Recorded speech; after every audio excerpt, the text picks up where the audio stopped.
We are back with another video here.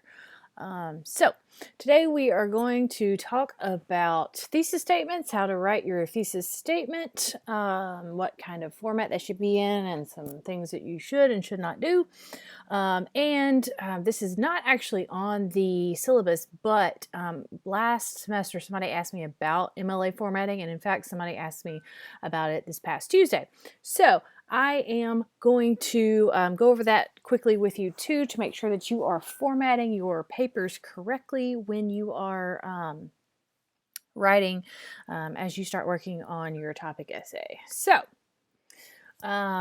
just a couple of announcements. By Friday, make sure you turn in your revised research argument question and the working thesis for your topic essay. So there is a format that's on that assignment sheet that's, my topic is worthy of further investigation, because make sure that you're following that format, and that you have read my comments on D2L. Last time I checked, a lot of people had not.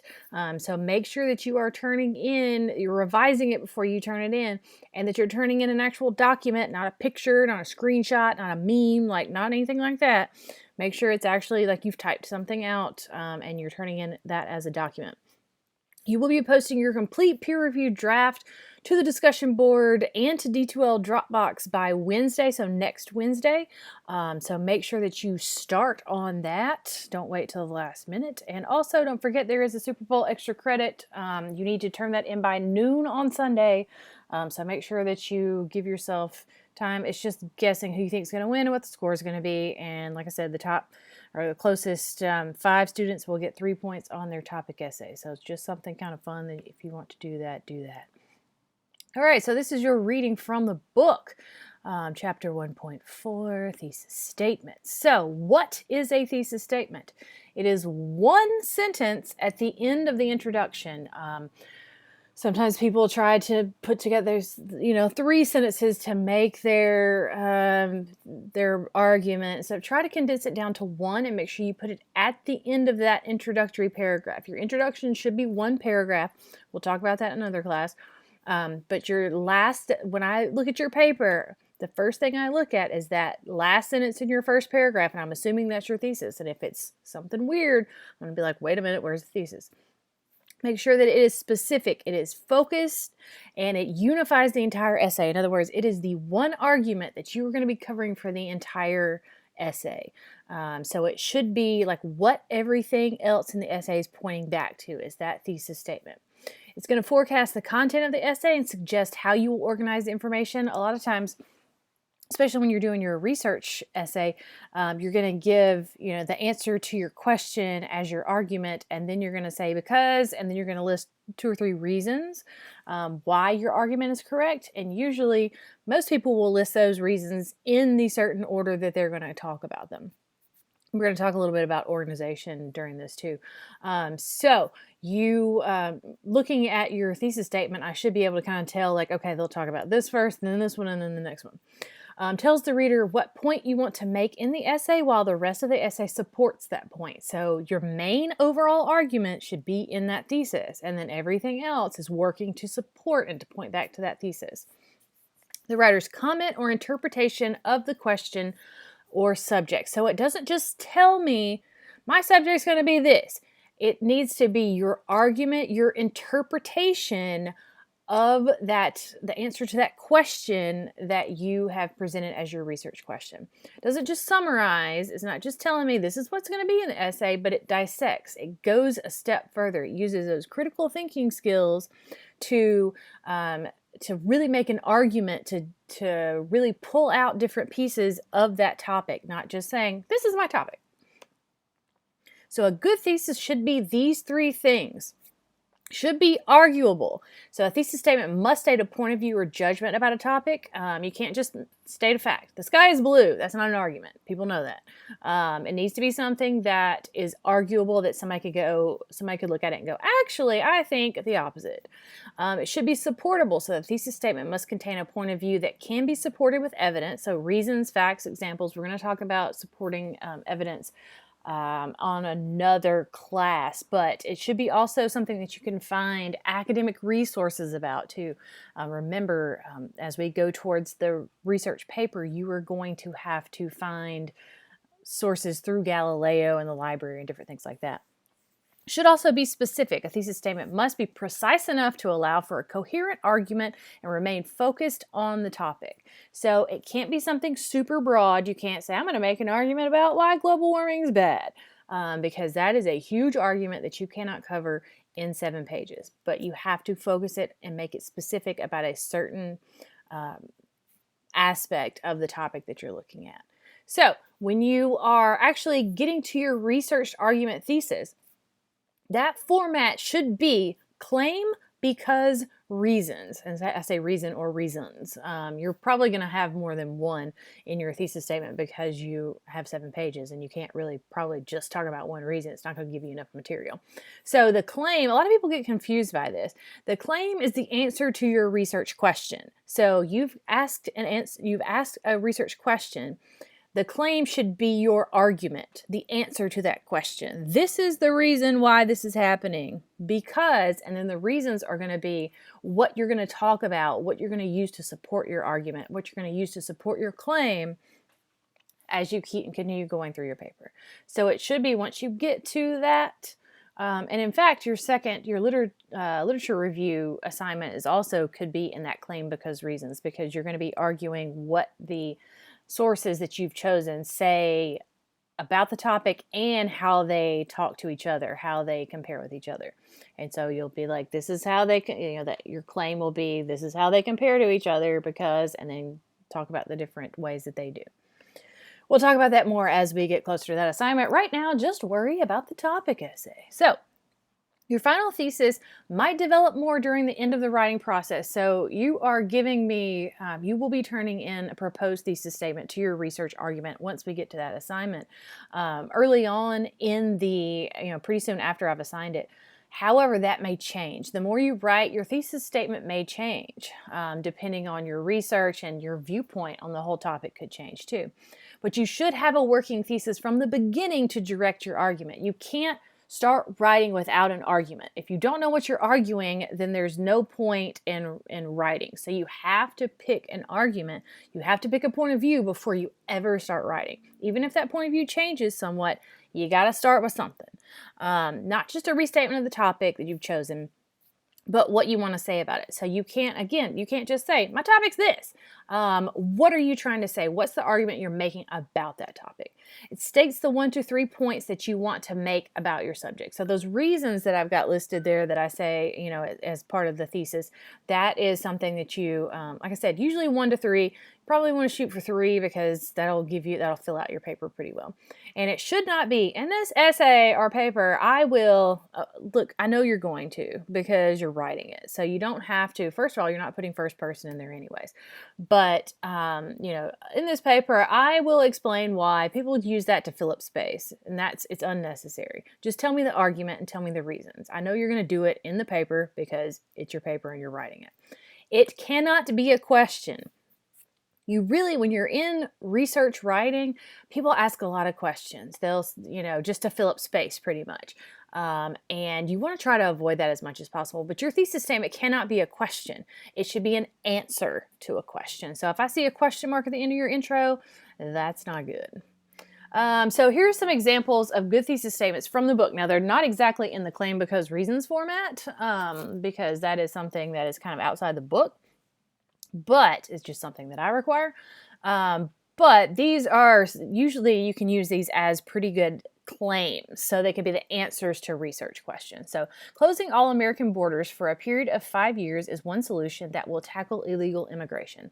So obviously this person's topic is illegal immigration, and their question is, what's a solution to solve illegal immigration? And this is an answer to that question.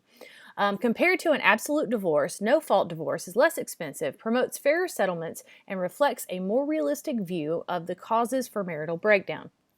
So this question, and think about this when you read these thesis statements, like what could the question have been? So what's the best way to get a divorce? And so this is explaining the answer here, no-fault divorce is the best. Why? Because this is is kind of the same thing as because. So it's like, it's the best one because it's less expensive, promotes fair settlements. So you can see how it kind of fits into that format. Exposing children from an early age to the dangers of drug abuse is a sure method of preventing future drug addicts. So this is another, you can tell the question is, what's a way to prevent drug abuse? There, they've got a solution.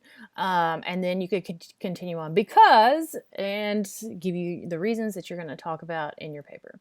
In today's crumbling job market, a high school diploma is not significant enough education to land a stable, lucrative job.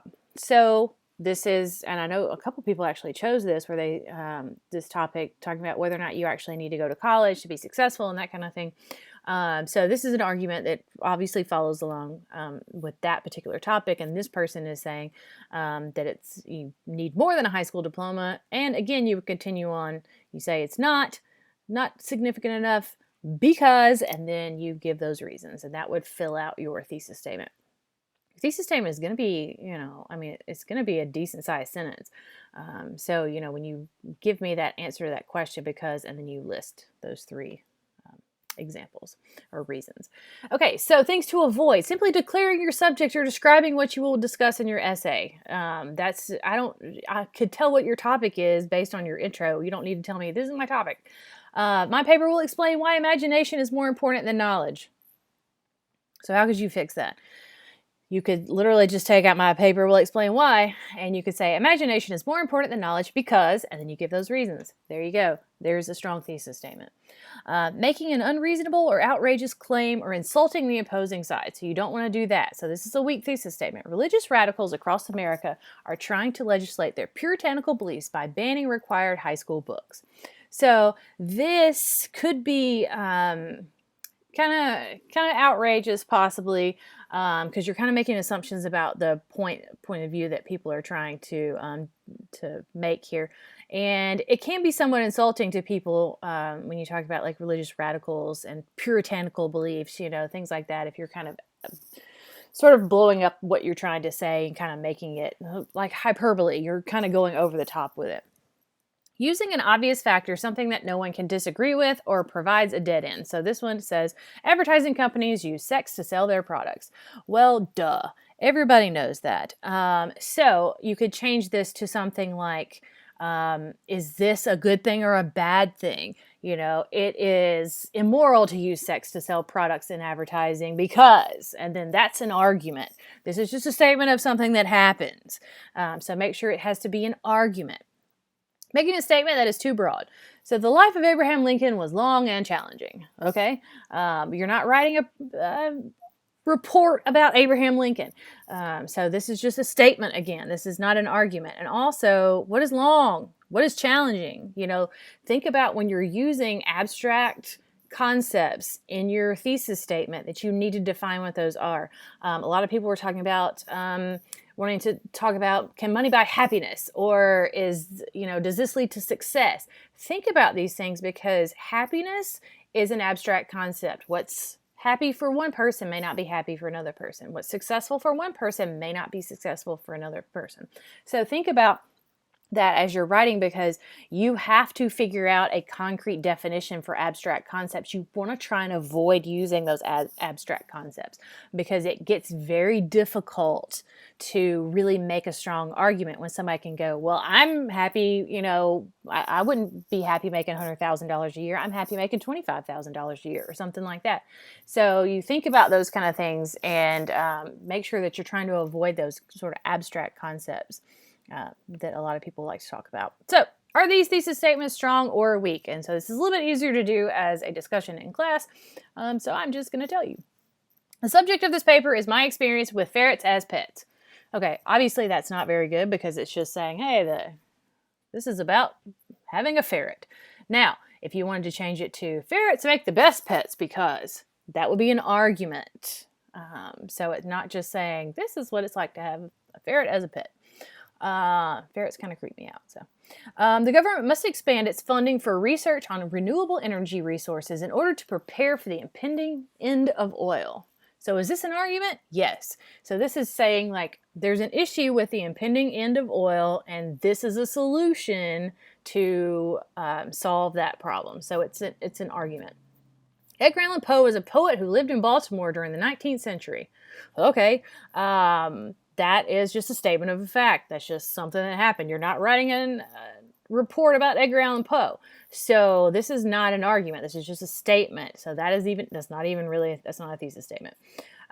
If you were trying to argue why Edgar Allan Poe was the greatest poet of the 19th century, then that would be an argument.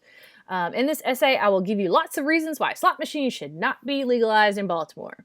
Again, this is all this. We don't need any of this. If I see this in your essay, I'm just going to mark through it because you don't need it. However, start right here. Slot machines should not be legalized in Baltimore because, and then give me your reasons. There you got an argumentative thesis statement. Despite his promises during his campaign, President Kennedy took few executive measures to support civil rights legislation. So this one's actually an argument, somewhat, but it's still a little bit more of kind of a statement of fact there. This could be maybe a topic sentence for one of your supporting paragraphs when your argument is probably about like whether or not civil rights legislation has done something for the people of America. That could be your overall topic, and this could be one of your supporting. So it comes closer to being a thesis, but it's still not quite there. Because many children's toys have potential safety hazards that could lead to injury, it is clear that not all children's toys are safe. Okay, so this is in the format. It's not in the order that I talked about, claim because reasons. But it gives you an argument. So it just switched it around, which you can do that. You can start with because blah, blah, blah, and give me a reason, and then give me your argument. That's fine, because it's got the elements there. So this one is an argument that you're arguing that not all children's toys are safe. And then you say, why? Because there's potential safety hazards. Things are pointy and small. My experience with young children has taught me that I want to be a disciplinary parent because I believe that a child without discipline can be a parent's worst nightmare. Is this good or is this bad? First of all, first person in there, you don't want to have that. And what does worst nightmare mean? This is something that's an abstract concept that you have to think about, like how some parents, feel differently or stricter than other parents. So like, what does worst nightmare mean? So, however, this one, if you wanted to change it to arguing why discipline is important when rearing a child, then you could say, it's important to have strict rules when raising a child because, and it follows along that same topic, but it creates, this is kind of an argument, but it puts it in a stronger format so that it sounds more academic. All right, so after you write your thesis, like I said, we talked about your working thesis, which is the one that works for right now, and that you will be working on as you continue to write. You're going to go through and you're going to revise your thesis. And we mentioned this a little bit in class, but the difference between revising and editing, when you're talking about revising something, you're not just looking at the spelling and the commas and the periods and like punctuation and things like that. You're looking at the overall concept and idea of it. So when you're revising your thesis, you think about, does this convey the idea and the point of view that I want it to? So when you're looking at that, think about these things. So pinpoint and replace all non-specific words such as people, everything, society, or life with more precise words in order to reduce any vagueness. And I see this a lot, especially this people. The only time you should use the word people is if you mean every single person on the face of the earth. If you say people need oxygen, that's true. But when you say people who voted for Trump, then that's not every person. So you want to say, voters for Trump, da-da-da-da-da. If you want to make a point about certain, tell me which group, when you get here and you say stuff like people, which group of people? Are you talking about people from a particular area, from a particular race, from a particular country? Different things like that. Make sure it's specific as possible. So this is the working thesis. Young people have to work hard to succeed in life. All right. Who are young people? How young are we talking here? Are we talking about toddlers or are we talking about teenagers? Have to work hard. What does that mean? Working hard for one person is different than someone else working hard, their view of it. Succeed, we talked about this a few minutes ago. What does it mean to succeed in life? That's something that's different for different people. So, revise this thesis. Recent college graduates, all right, now we know who the young people are, must have discipline and persistence in order to find and maintain a stable job. So, discipline and persistence is the working hard. And in order to find and maintain a stable job, that is the succeed here, in which they can use and be appreciated for their talents. So you see how they've taken these kind of these abstract concepts and expanded and made it specific. That's what you need to do with when you go back and revise your thesis statements. Clarify ideas that need explanation by asking yourself questions that narrow down your thesis. So the welfare system is a joke. Well, first of all, this could be considered could be considered offensive to people.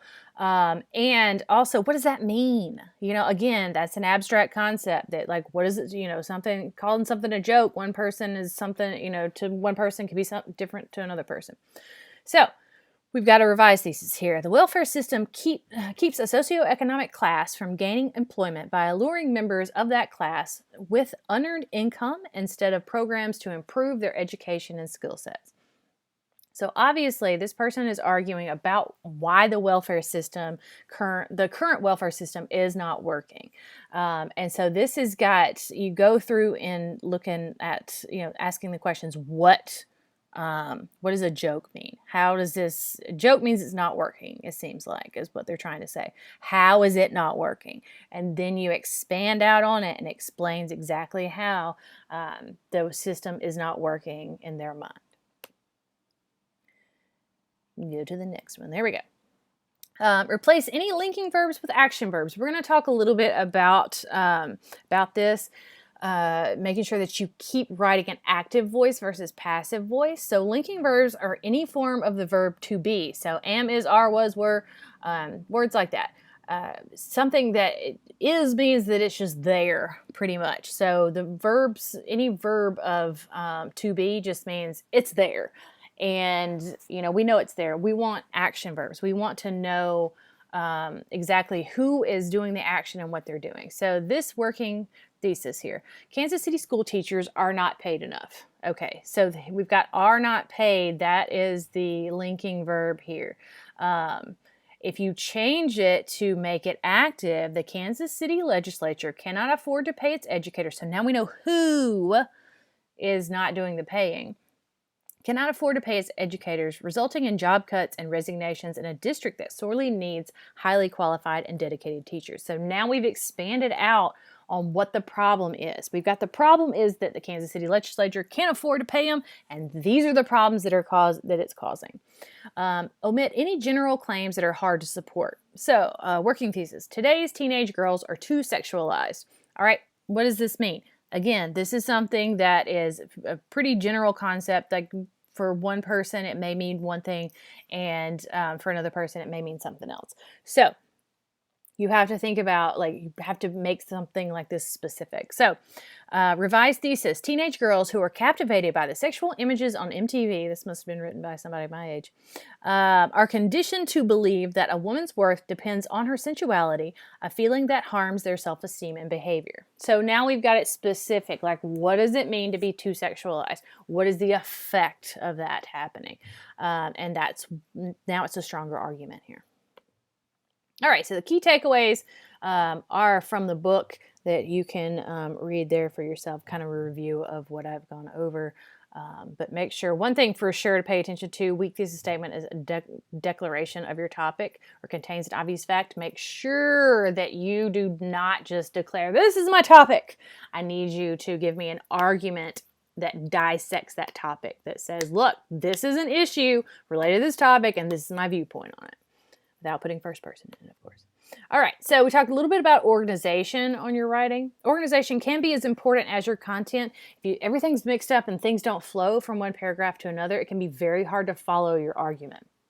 So organize to help diverse readers clearly process your ideas and train of thought. So you have your argument, you know what you want to say, and you know how you want to say it. However, not every person reading your paper is going to have your same train of thought and the way and think about things the way that you do. So if you organize it properly, it can make anybody from any background and any education level be able to read your writing and be able to follow what you're trying to say. It helps you write your essay. I don't know how many of y'all use outlines. I use kind of a vague form of an outline, but thinking about the organization, thinking about this is what I'm going to talk about first, this is what I'm going to talk about next, that kind of thing, helps you write your essay. It kind of helps you outline what you've got to say and where you're going to say it. It allows you to better express and analyze your thoughts, especially if you know where you're trying to go. So if you've got an organization strategy where you're like, I'm trying to get to this point, then you know how to move from one point to another. Planning the structure of your essay before you choose supporting evidence helps you conduct more effective and targeted research. So instead of just going, I have a topic, I'm going to do research about the whole thing, then that's, there's a lot of material out there probably. But if you start working on your organization, you know what you're trying to say, then you can target your research better to support the points that you're trying to make. So different methods they talked about in their chronological order, in other words, 1, 2, 3, to explain the history, tell a story. You can't tell a story and mix it up. Sometimes it gets very confusing. To explain how to do something or make something, to explain the steps in a process. So really this is, for most people in this particular class, it's going to be more about telling the history of something if you're telling the background of a topic. Order of importance is usually the best one to use for this assignment. So you can use it where you put your most important point first, and then second most important, third most, kind of work down from strongest to weakest. You can go from weakest to strongest. Makes it more persuading and convincing. It's what you're working on, as you're trying to persuade someone of your point of view. Ranking items by their importance or illustrating a situation, problem, or solution, which is what all of these things are the things you're going to be doing in your research paper. My personal the way that I like to do my organization when it comes to order of importance, I usually do the middle strongest, if that makes sense, first, then the weakest, then the strongest. So I finish strong. But I also don't start really weak. So it's kind of uses the beginning and the end to bolster up the middle. There's also spatial order. That's usually when you're talking about like where things are located, or help, if you're trying to describe how a room's laid out or something. That's not going to be as much what you're going to be doing for this class. So chronological order is arranging things in the order they actually happened. Usually for when you're looking at heavy research, especially like historical research, when you're trying to tell like what happened first, what happened second, that kind of thing. And you're going to use those transitional words when you're doing that too, to make sure that you're clear on like what happened first, second, third, that kind of thing. Your introduction should indicate the information you will cover and should also establish the relevance of the information. So what are you going to be talking about? Why are you putting it in this order, and why is that important? And your body paragraph should then provide the clear divisions or steps in the chronology. So as you move from one step or one major event to another, then you're going to start a new body paragraph when you're talking about chronological order. Order of importance, like I said, this is going to be probably how you're going to be writing your essay, especially your research essay. So usually move from least important to most important. So you kind of build strength as you go. Like I said, I usually go from the middle and then the least and then the most. So it kind of keeps you interested throughout. Sometimes you should begin with most important point, especially if your thesis is something that a lot of people would argue against. You want to start out with your argument like as strong as possible, because if somebody reads it and goes, nope, I don't agree with that, and then you start with the strongest point and they're like, what? Well, maybe, let me just keep reading. So something to think about depending on what your argument is. Starting with the most important, most convincing point will grab the reader's attention. So some of the reason why you probably don't want to start with your weakest argument, because then people will go, oh, this person doesn't even know what they're talking about. So starting out with something that's stronger than your weakest point is going to be important. All right, so this is something that people ask about a little bit, so I'm going to go over it really quick as you're starting to write your papers. I would suggest if you're confused, the best place to go is Purdue OWL, which is this website right here. And they have a list that shows you how exactly to do MLA style, how to format your citations and your works cited page and all of that kind of stuff. But here's the basics. So your basic format, your paper should be in 12-point Times New Roman font. Please do not make it 14 point, and don't make it something crazy looking. But Times New Roman is just generally the easiest to read. It should be double spaced with 0 inches before and after each line. So if you go into Word, it'll show you spacing sometimes. It'll do like the natural spacing, I think, puts space after one of the lines. You need to zero that out. And I will show you how to do that in class for anybody that has questions. Should be 1-inch margins all the way around. Now, if you do Word, then it automatically does that. You would have to change it to make it not be that, but don't mess with those and make the margins, because you can look at a paper and tell that it's like somebody's messed with that kind of stuff, or at least I can. So indent the first line of each paragraph. So don't do block style. People will do block style sometimes where it's just big blocks and they double space between paragraphs. That is not how you do MLA style. And I'll show you, I've got an example of the first page. Create a header that numbers each page and includes your last name. So you should, at the top header of each page, the top of each page, it should have your last name and then a page number. And you can automatically put those page numbers to where it automatically numbers them as you go. You do not need a title page for this class. Now, sometimes when you do MLA style, if you were writing something that was super long, if it was 20 or 30 pages, you would do a title page. But for something that's only 7 pages, you don't need that. So you should have in the top left corner of your first page include your name, my name, the name of the class, and the date that you are turning it in. So this is what it should look like. So I've got my my last name here with the page number. And again, I'll go through and show in class how to do this just in case people are confused. Sometimes it's hard to get this to work properly. Then I've got my name. And then I've got my professor's name because I'm in my own class apparently. And then this is the class. And then this is the date that I'm turning this in. Your paper should have a title. Please put a title there. This should be the only thing that's centered though. Sometimes I get an entire paper that's centered. Please don't do that. It's very strange. It doesn't need to be underlined. It doesn't need to be bolded. It doesn't need to be any bigger than any of the rest of it. Just the same size as everything else. Then you just space down 1. So we got double spaces here, but you're not, sometimes I get a big gap right here before the title of the page. Don't do that. I know you're trying to take up space to make paper look longer. And then you indent. So every paragraph should look like this. I don't want to see the beginning of your paragraph over here. So indent, you just hit tab. That should work. And then we've got the intro of the paper, blah, blah, blah. And then thesis statement would be right here at the end of this paragraph. And then there shouldn't be a big gap here in between paragraphs. It should be just one space right down below there. So that's what your first page should look like. People get confused about the works cited page. This is, it should be also double spaced. So just like the other one, just like your other page, it should have that double space, but it should have a hanging indent. So you have to go into paragraph and then indentation, special indentation, and do a hanging indent, which again, I'll show you that in class. But everything should be, your first line should be all the way over at the margin, and then everything below that, this is not a real article, I just made it up. This doesn't actually take you anywhere. But this, everything underneath that first line for each entry should be kind of like tabbed over and indented that way. So that's how your works cited page should look. All right, so assignments, turn in your revised research question and working thesis by Friday. Please do that before then, and I will comment on them over the weekend.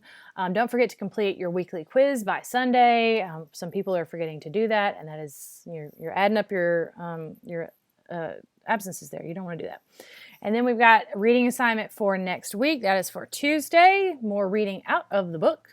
And then finish writing your full peer review draft of your topic essay, which you will be turning into D2L on Wednesday. And then remember, your final draft is due a week from Sunday, so it'll be due on the 14th. So make sure that you're not waiting till the last minute. Your peer review draft should be a full draft. It should be the 3 pages it's supposed to be and all that. So make sure that you're looking at that assignment sheet and you're following everything that's asked. There's questions on there you should be answering. There's statements that it tells you what should be in that paper. So make sure that you're following that and you've got everything in there that you need. All right. If anyone has any questions, make sure that you email me or just let me know, and I will answer them. So everyone, have a good day.